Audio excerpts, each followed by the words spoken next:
rules, compliance rules, which adds a little bit of headache for their lending and mortgage businesses. With this federal level regulation that becomes just FDIC, the Fed, and the OCC. Um, a couple other interesting things. The mortgage business right now is limited or is limited by volume based on which state they're in and which license they've been able to attain. So this cap on volume for mortgage issuance goes away with the bank charter.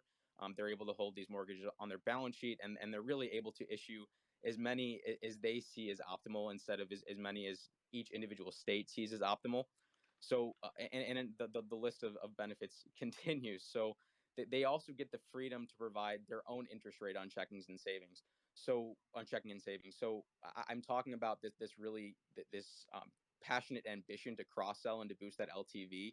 And really, what this does is allows SoFi to pass some of this value, some of this incremental value that they're generating onto consumers in the form of lower or higher interest rates on their savings accounts or Bitcoin rewards when they're using more than one product. And that's really what's the first thing that I think sets it apart in a crowded field. So enough about the banking charter. The other thing that I like so much about SoFi is that there's a very intriguing business to business piece of this puzzle. So last year, SoFi acquired an API application programming interface vendor, Galileo, for 1.2 billion. This was in my mind that this was a complete table turner for the company, and really sets them apart in that crowded field that I've been referring to. So Galileo again provides application programming interfaces. So this is just layers of code and software that enables core functionality and core utility for them within the world of fintech, and they do so for payment processing specifically. So Galileo calls massive neobanks and fintech titans like Chime, Robinhood, Dave.com, Moneyline, Revolut, and many more customers, and they charge variable commissions per payment processing and per transaction. So really what this means is I think the Galileo B2C brand is going to find success, but what this ensures is that Galileo and SoFi together will enjoy success as fintech proliferates. And I mean, we've all seen the CAGRs forecasted for the next 5 to 10 years. I'm in this sector because I want a piece of the macro upside, and this ensures that I'm taking part in that upside, regardless of if SoFi's brand continues to find traction, which I think it will. But this is just really the kicker for me. Um, so Anthony Noto, the CEO of SoFi since 2018, he has been aggressively moving Galileo's products from on-prem to the cloud. And I mean, considering that they're serving all these cloud-native fintech titans, that should speed adoption and that should speed integration. And then just kind of moving on. We'll feel free to interrupt me whenever I'm going too long, but I should be like 2-3 more minutes. But moving on to kind of leadership and another reason I like the company so much is Noto not only has, I mean, Army captain and co-head of TMT at Goldman and former CFO of Twitter and the NFL on his resume, but he also has a really relevant pivot for SoFi under his belt that he really spearheaded. So SoFi was just a student loan company. They were hemorrhaging cash. They were emphasizing volume over profitability at all costs, and they really had what was described as a fraternity-like culture. You can think about that whatever you want. But Noto stepped in and really established this ambition to build the super app and to enable this LTV and this cross selling, to create more product iterations and to delight customers more often and to compete on price in a world where banking is going to become more commoditized. So that really was well placed in my view. And kind of just last thing, what's next for SoFi? Buy now, pay later right now. And Galileo fortunately has extensive presence in Latin America. They serve 5 of the largest fintechs in Mexico. So SoFi is going to launch BNPL in Latin America in the coming months. It also launched SoFi Invest in Hong Kong with the intention to use that to land and expand throughout Asia with more of its products. In 3 to 5 years, Noto wants to be on 4 different continents. So there's a lot of global ambition within this business model. And for Galileo, they want to extend beyond just payment processing and transactions to the other pieces of the tech stacks for the Robinhoods of the world. So just seeing what kind of adoption that they get from this will be really interesting. I mean, there's a lot of formidable API vendors in the fintech space. Plaid is one that comes to mind. And Stripe and just these titans in the field that it seems like they're starting to tiptoe towards their niche a little bit more.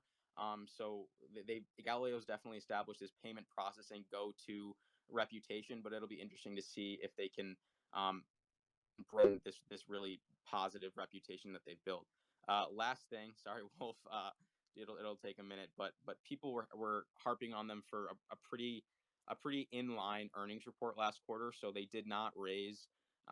They didn't raise their 2021 revenue outlook. They removed their contribution outlook, and they maintained EBITDA. Just to keep in mind, they were expecting $52 million in revenue that they didn't get, that they weren't able to recognize in that quarter. So from their Apex Clearinghouse acquisition, $12 million was supposed to be recognized in the quarter. That wasn't. And then this student loan moratorium that keeps getting extended and should expire in 2022, that was a $40 million hit to their top line. So we were probably looking at about a 5 or 6% revenue guidance raise if these two variables didn't hit. So I thought it was a pretty strong quarter.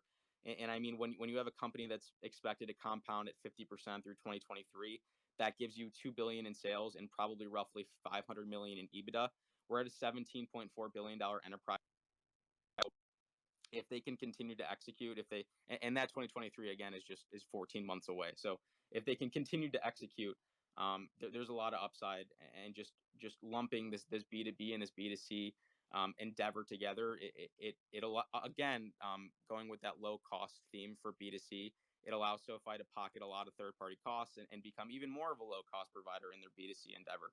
So that's really the high level overview of SoFi, and hopefully that easy to follow and not taking too long. But thank you. Brad, no, always a pleasure. And I feel like, I was already pretty bullish on SoFi. I think you just picked that up and turned it up a notch with all the detail there. So listen, I'm never going to stop someone when they're going into really good, high quality details there. And with the cannabis stuff, I can't wait to dig into that more next week as well. So if anybody has, further thoughts on SoFi and stuff like that, or the cannabis industry, make sure that you're following.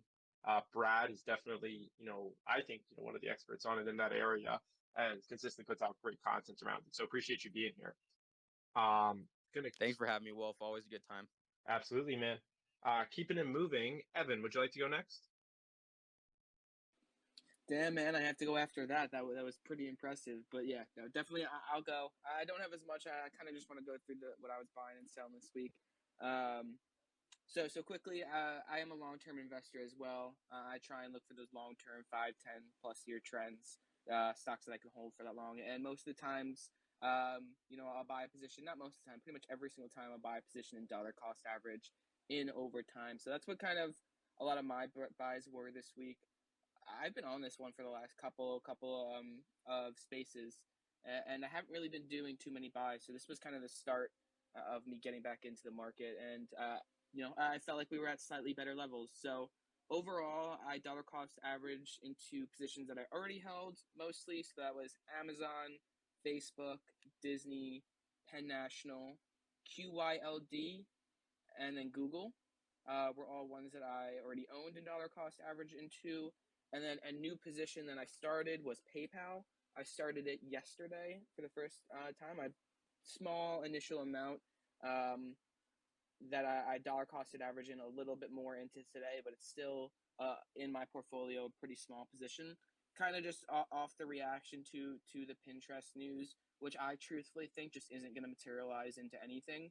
And I think we're going to look back at this as PayPal moving down 10% on something that ultimately leads to nothing. And for a long-term investor like myself who has done research into PayPal in the past and overall is a fan of the company, yeah, it's definitely a name that started to pull back and started to intrigue me. If the Pinterest deal does go through, I am a fan of Pinterest. I didn't love it, but I am a fan of it. And, a lot of people are pointing to and talking about how this deal doesn't really make sense. And, when we first heard it and initially hearing it, I didn't really get it either.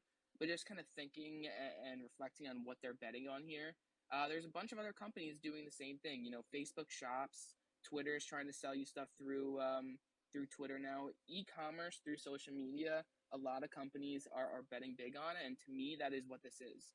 I don't use Pinterest, so I'm a little bit outside of it. But it's the majority of their money comes from ads. It's not through selling products. And taking a cut through a marketplace.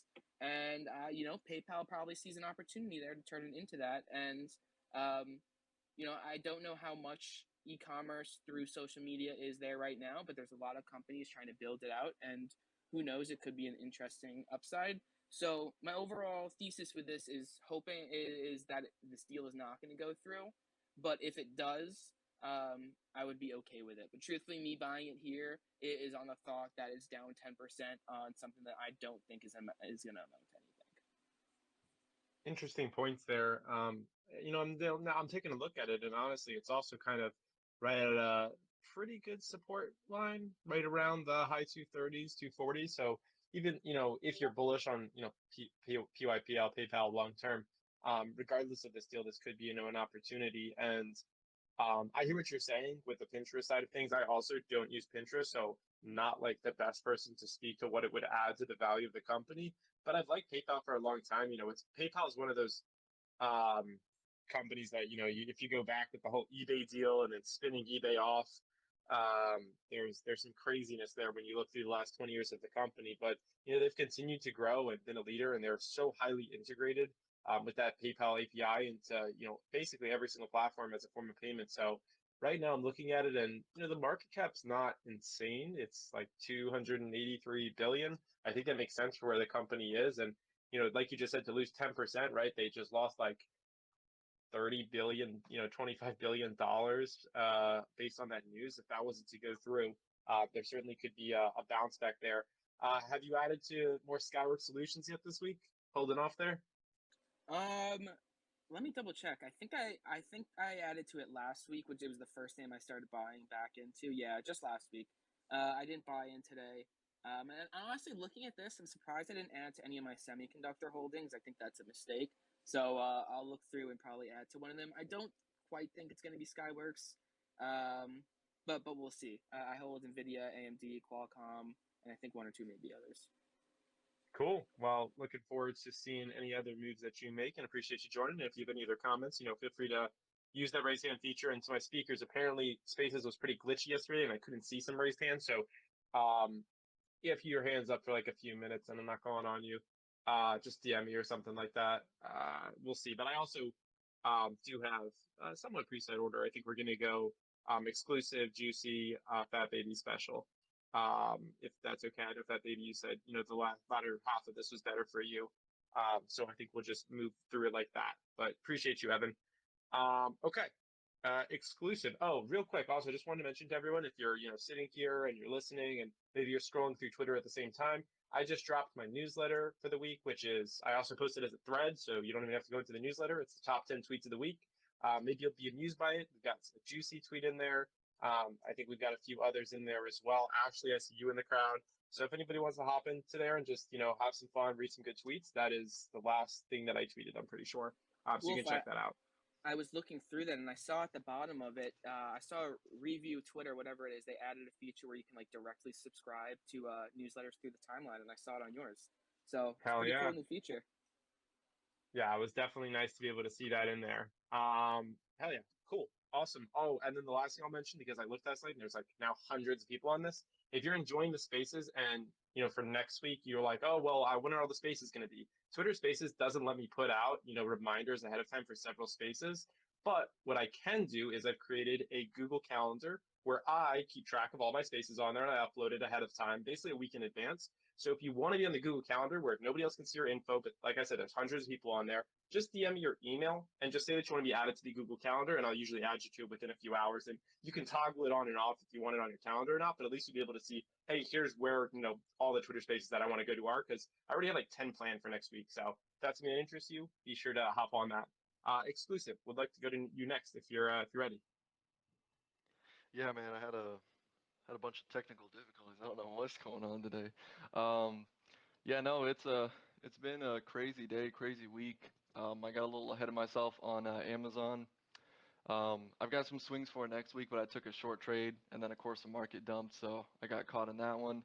But I'm still holding it, so we'll see. I traded it with profits. Like I tell everybody on Friday, if you're playing lottos, 0 days to expiration, be sure to use money that you're okay with losing. Um, so to touch from what we went over Monday and I guess Tuesday also, I mean, I know AMD, a couple people caught that one. Those 118 calls, I mean, those just absolutely ripped. I think I think so far they've broken 1,000%. Snapchat, for the people that caught the triggers below, it dipped right below the trigger at the open, and then that triggered the put buy, and then it went back up. It went down 20-30% throughout the day, but that's okay. I'll hold everything until expiration. I don't care. So of course, the earnings, that just wound up being one of those trades where it went way lower than you expected. Snapchat was giving hints all week that it was rejecting that top channel breakout. So those puts paid about 1,100-1,200% so far. So that was a little bit more luck than anything, but the TA puts it on the radar, so love it. Coin was a pretty good trade up until yesterday. We started seeing some of the exhaustion, Bitcoin pulling back, some crypto pulling back. So of course, inevitably coin pulled back, which is okay. We rode it for a couple of days, so okay with taking profits on those. We took eBay swings that are starting to pay, as well as UPS swings that are starting to pay. We posted a chart I think it was about a week or two ago, on that descending wedge break, and those are up about 400%. If anybody played those, yeah, we've got a couple of lottos right now. We rolled up those 118 AMD calls up to 119. Those are working pretty well so far. Haven't moved a whole lot. Got those at an average of 65 cents. They went up to 90 so far, and they pulled back a little bit. So just kind of watching to see where everything goes, watching the VIX very closely, watching the NASDAQ, looking for a move back to the VWAP if it can find some strength. The Europe close really affected. And I think, I don't know what the news was. I think it was just the Fed talking about tapering next year. I don't know what happened, if anyone knows. But, him talking about tapering just made people panic. I have no idea why, but I think that's what really... Happy to touch on it after.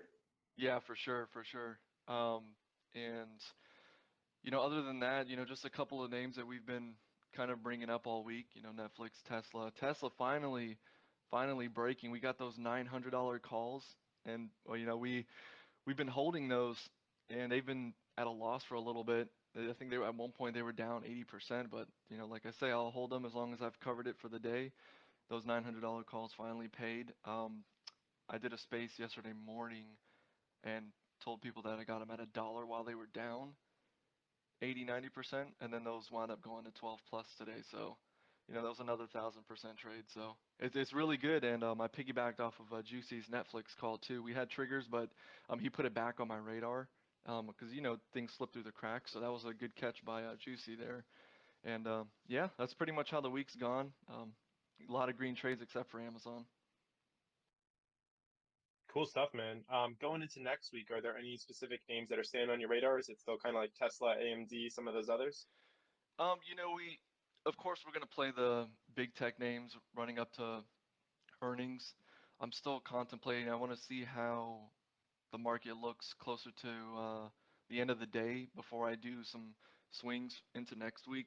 Because I really don't like holding too many positions over the weekend, being at the mercy of a gap down. So I really want to wait and be a little bit patient here to see what happens, especially with SMH and SPY and Qs all hovering below the VWAP, so I'm being patient.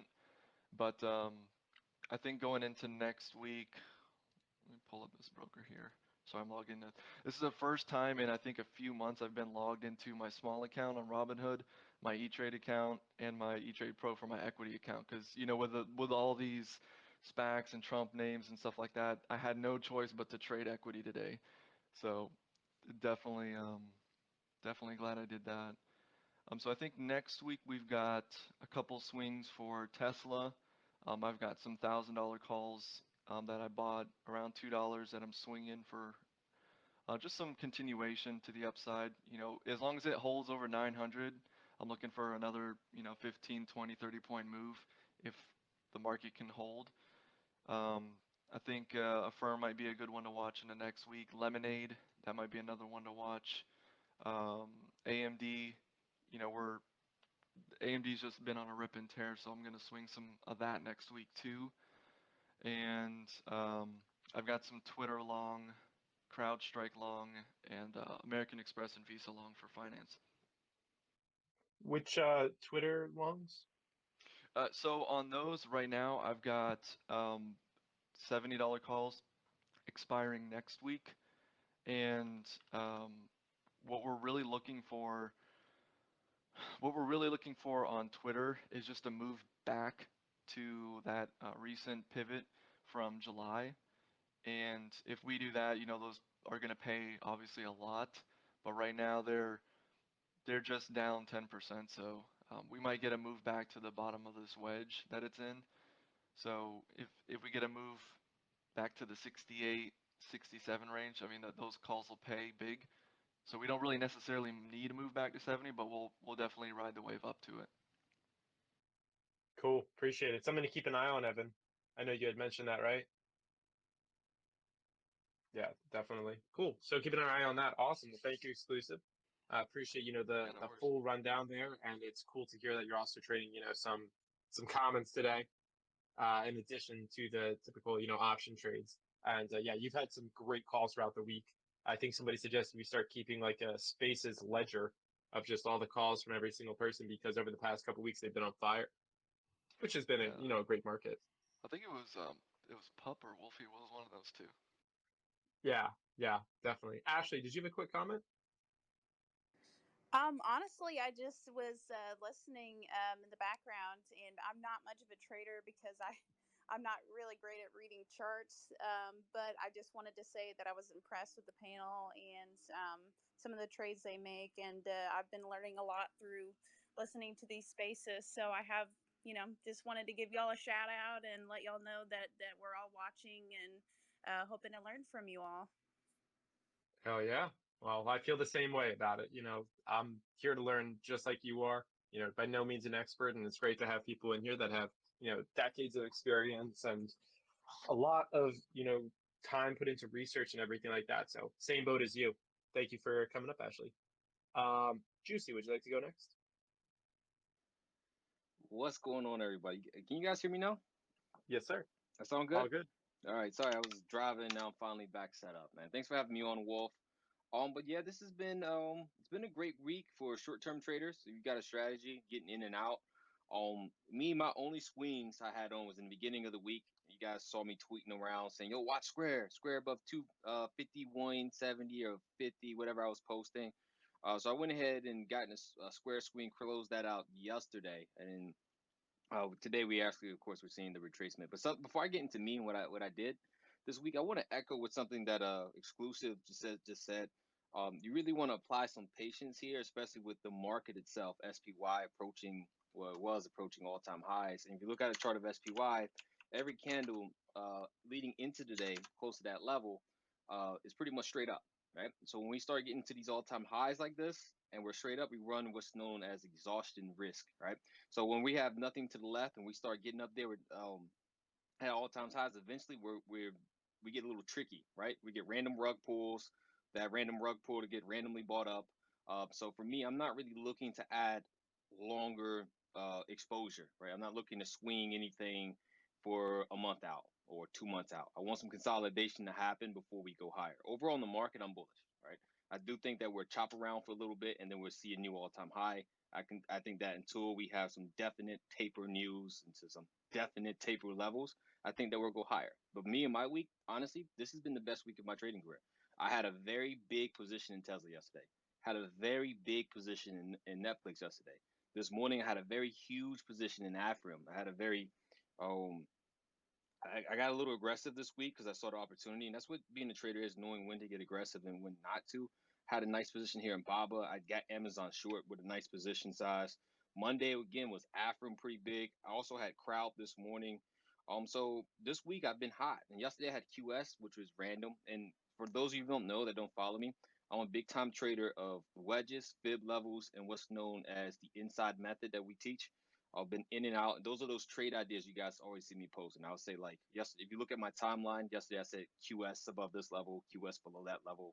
But that's the method I've been using. That's what's been working in this kind of market.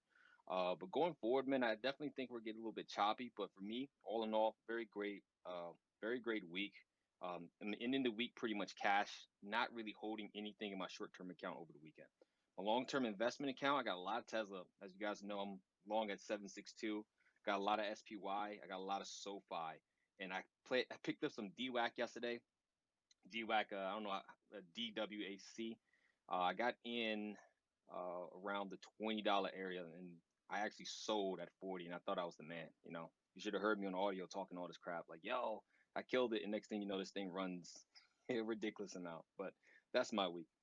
Juicy. So with all those ones that you mentioned there was a lot of great setups. Can you just walk us through, for a few minutes, how you found those setups? Then once you found it, how you decided how you were going to play it from I think a lot of those were options. So for me, yeah, I'll walk you through one of them here. All right, so something that not really I've created, but this price action. Price action is basically what are the candlesticks are doing. So if you turn yourself towards Amazon, right, AMZN. If you look at today, this is a quick rundown of something that I do. If you look at the daily chart, right, so compare last day to today, right? If you look at yesterday's candle and compare it to today's candle, you'll see that today's candle, that price is inside the previous range of the last candle, meaning that this bar is a lot smaller than the previous bar. So that means the price is inside.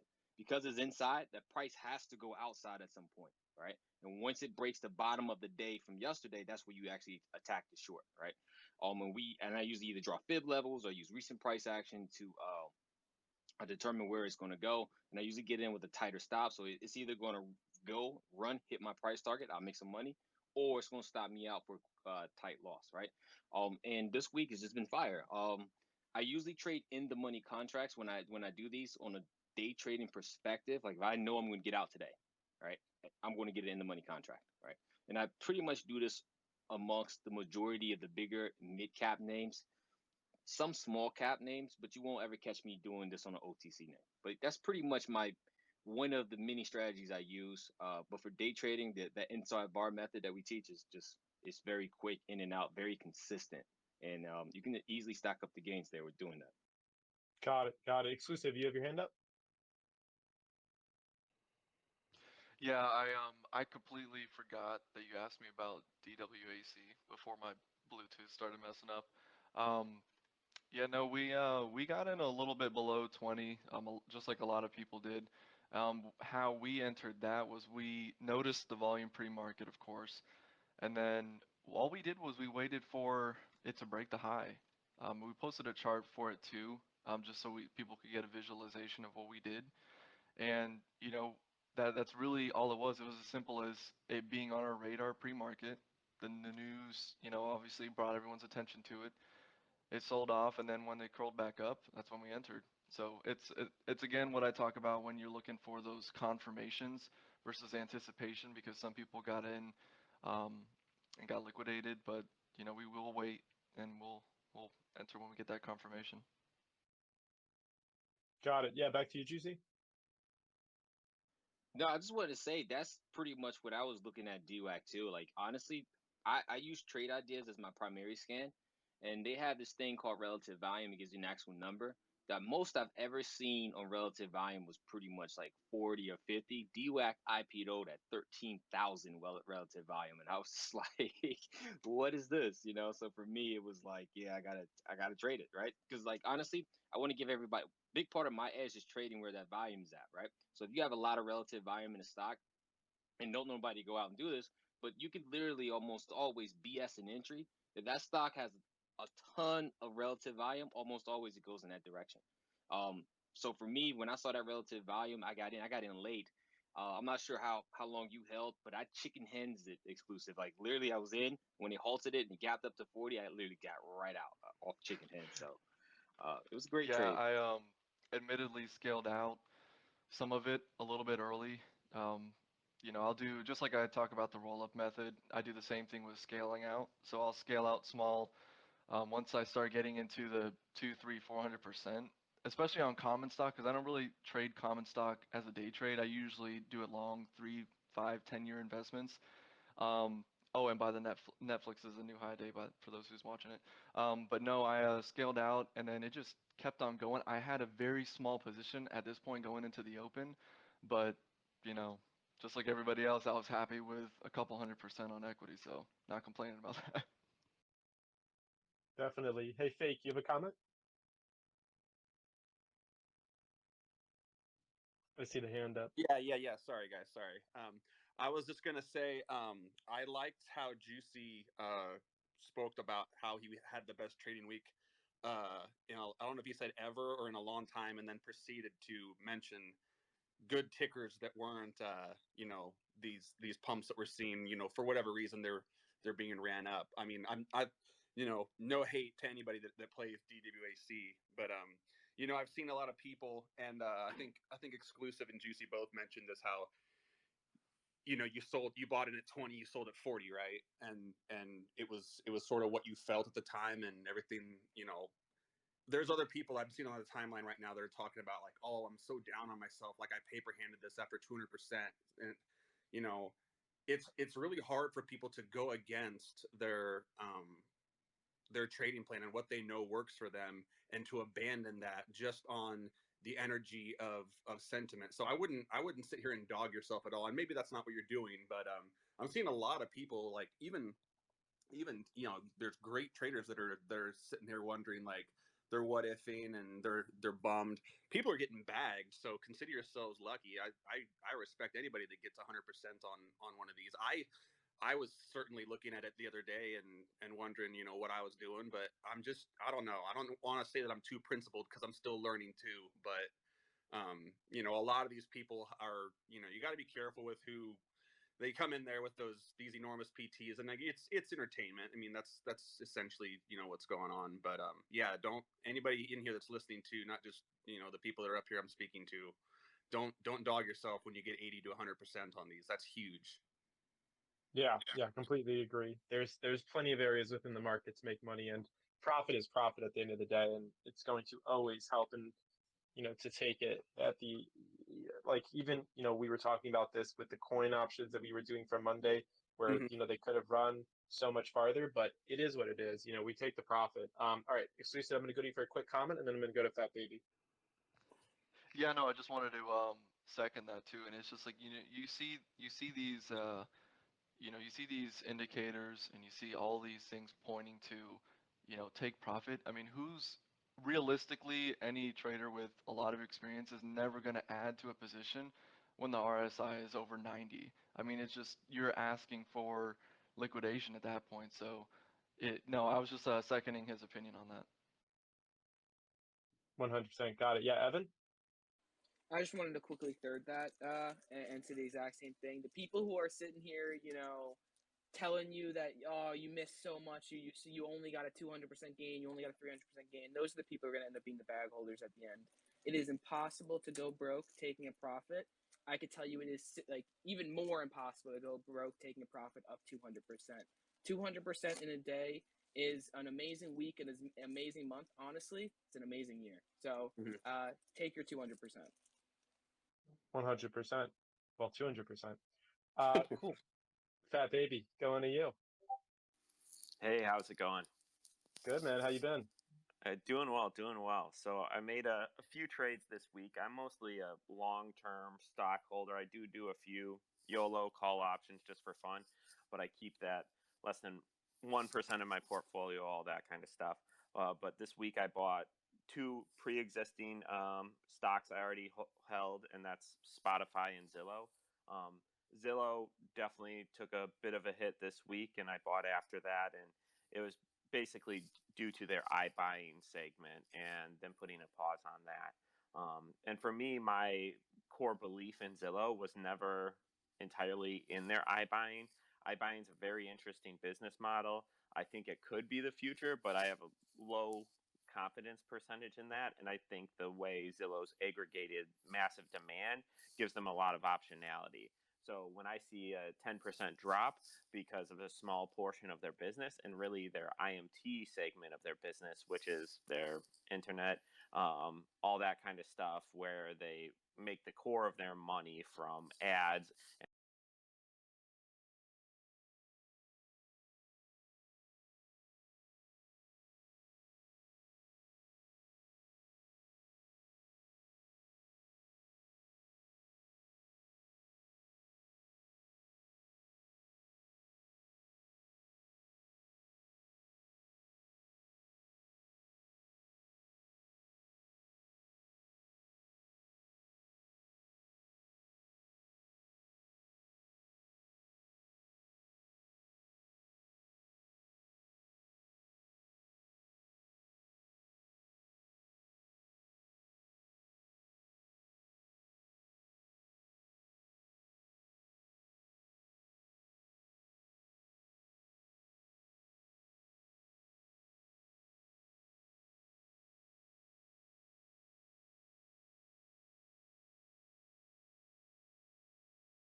I actually did have PHUN. God, like last January, that had like a $1 to $3 run. One of my buddies that I wasn't even aware still had it. Just tweeted me today and was asking me like, "Yo, what's going on?" And I thought we were all out of this. Like, I had no idea that you still had some of this. But no, just HUD 8 mining, Marathon, any. I have a very crypto centric portfolio going into these next couple weeks, and just adding to my lawns if we see dips. Good. Yeah, Sounds pretty straightforward to me. I like it. it's been good. And thank you. Yeah. Awesome. All right. Well, I'm going to move to my speakers now for a little bit of wrap up. If there's anything that you're looking at going into next week, if there's anything that you want to recap from this week, anything you weren't able to hit on, any final comments, this would be a great time to do it. Also, while we're going through, if you're a listener, you're in here, one of the, I think, 170-ish that we have in here, make sure that you're following these speakers. They put out really good commentary content. They took an hour out of their day to be here. They've probably spent several hours, with me on Spaces. I think this is hour 20, maybe a little bit past that, of hosting on Spaces for me this week. This is the 10th out of 11 Spaces that I'm hosting this week. I already, I think, have 10 planned for next week, including 4 on Monday. People that are going to be in the spaces with me include basically all these speakers, in addition to doing a space with the guys from Wall Street Memes, doing a space covering SHIB token. I'm doing a space covering all different types of stuff. So if you're interested in fundamental analysis, technical analysis, growth stocks, value stocks, NFTs, crypto, or any of these other topics, I will do my best to have a space that is appealing to you. And again, if you want to make sure you don't miss any of those, all you have to do is just send me your email and say you want to be added to the Spaces calendar, and I will add you through the DMs. Just send that to the free Google Spaces calendar so that you have all this added to yours. With that being said, moving into some wrap up, Evan, any final words from yourself? Nothing too much. I appreciate you for having me on here. It's always a great spaces. I love hearing people what they're doing for the week and their thoughts. So I'll echo, just follow all the speakers up here. And then quickly, I pinned 2 things up at the top. The first one that you're going to see is the newsletter that Wolf was talking about a little bit earlier. You should go in and check that out. And then the other thing I have pinned up there, when you slide to the right, is the reminder link for the spaces myself and Wolf are co-hosting later. We have a lot of people coming on. This is shaping up to be a pretty epic one. It's going to be cool. We're talking with possibly getting Parikh and Greg to come on, and maybe, obviously they're not going to talk, but hype up a little bit of their newsletter. We have Homar, Stock Talk Weekly. We got a bunch of people coming on, and obviously Wolf Financial will be co-hosting with me, so the space is going to be top quality. Yeah, I appreciate you for having me on. Follow all the speakers, and look forward to seeing you all later. Absolutely. Yeah, I'll reiterate that. Make sure you have your calendar set for 4 p.m. EST today, in 3 hours from now. Having Parikh Patel and potentially Greg as well in that space is just bound to be amazing. There's a really good newsletter of the 2 of them getting interviewed together that we're going to be discussing. So if you want some insight into the people that really, I think, kind of put in the work behind the scenes making FinTwit run, that's going to be for you. Brad, would you like to go next? Sure. Thanks for having me. If this was brought up and I just missed it, I apologize. But the news this week of Google announcing that it's going to lower its first year commission for subscriptions from 30% to 15%. That's something that I think is going to have massive ripple effects throughout the app economy and for Apple as well, considering that Google and Apple pretty much have an app store duopoly. So thinking for me personally, Duolingo. Last year with this change in effect, gross profit margin would have gone from 70 to 74%. So this is a very real change, a very concrete, tangible change that's going to impact countless companies. Match and Bumble, if you've been looking at them the last couple of days, you can kind of see what markets think of them in terms of beneficiaries of the move. But I'm honestly expecting Apple to continue following suit and for there to continue being downward pressure, especially considering Microsoft is stepping in with their own app store, and they're not even going to take a commission, and they're going to let third-party stores like Amazon and Epic Games plug directly into them for no commission. So the pressure is certainly downward for app store take rates. All the federal judge rulings we've had recently, and that's a big deal for a lot of companies. So definitely keeping an eye on that.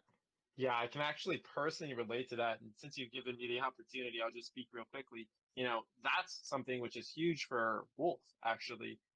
Just for anyone who's unfamiliar, the reason I get to be on these spaces all day is because I work for Wolf on the Wolf app, and I get to run our social medias and interact with people, and it's very fun. But, the Wolf app itself, which we're building, is just whole ecosystem for people in finance to be investing together, talking together, doing research together. And it's a link in my bio. And everything on that app is completely free right now. But in the future, where we want to have these higher level memberships, where, for example, we want to have, a membership that gives you access to fundamental, technical, alternative, and options data all in the package for like $3.99 or $4.99 a month for basically getting like hundreds of dollars worth of data, right?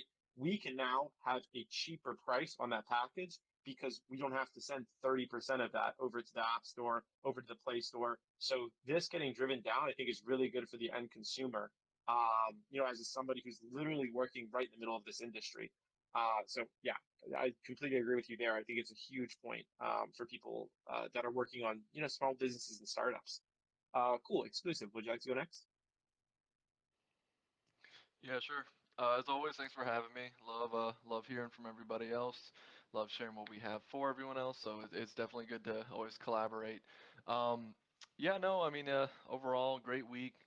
Going into next week, I would say going to be playing a little bit more earning lottos than normal, just because of the bigger names that are reporting.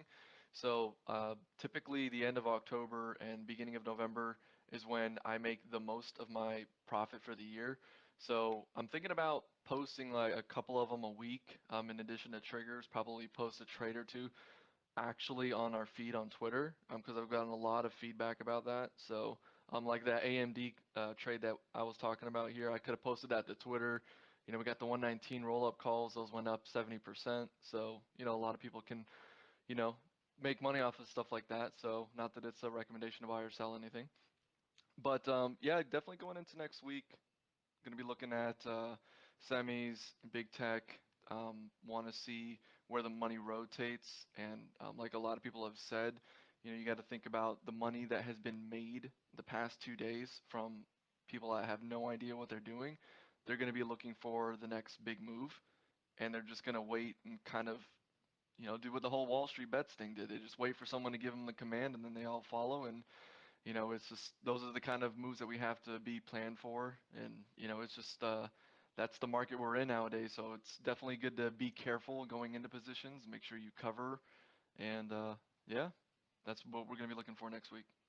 Yeah, absolutely. I appreciate you always keeping me in the loop in the DMs, as some of these different option plays moves, and I respect whatever you want to put out there. Not everything gets posted to social media, but you surely do post plenty of your plays. So I appreciate you doing that, and I'm kind of watching AMD as we're talking, and it's still looking like it's trending a little bit upwards. Um, yeah, Yeah, anything if else? the SMH can get above the VWAP, it's gonna go. There we go. Juicy. What's going on? Just wanted to say thanks again, Wolf. We're gonna continue to work together. I'm actually trying to reach out to a couple other people, see if I can bring you in combination with some other people for more spaces ideas, so we can keep this going. But I just want to echo what everybody's been saying. Follow all the speakers here. Follow me on Wolf app. But yeah, going into next week, I pretty much, like I said, reduced a lot of my short swing exposure. I'm pretty much all cash in my day trading account. Once we start getting into earnings around these bigger names, especially these more weighted names in the indices, I tend to not add exposure because these gaps that usually happen, you never know which way they're going to gap, and that usually drags the market up or down. And you see a little bit of the market might gap up from a couple names beating earnings, and those are shooting up, so we get this gap up and chop type of session. So for me, I'm pretty much going to be cash, especially with the S&P 500 raging straight up and taking a break right here at these all-time highs. But we're gonna play it day by day. I'm gonna keep you guys posted. I'm gonna be posting these trade ideas. I'm gonna keep them coming every day like I usually do, and then we'll just take it from there. But again, thanks for having me, and be sure to follow all the speakers here. Pleasure having you on, man, and definitely looking forward to working closely together. And always excited to see your plays. You've consistently, hit the nail on the head with a lot of these, and practicing proper risk management and so many other things, and not just here on Twitter, but also on Zoom calls. And we've done a lot of stuff externally, so it's been great. Fat Baby. Thanks for having me. It's always good to jump on these.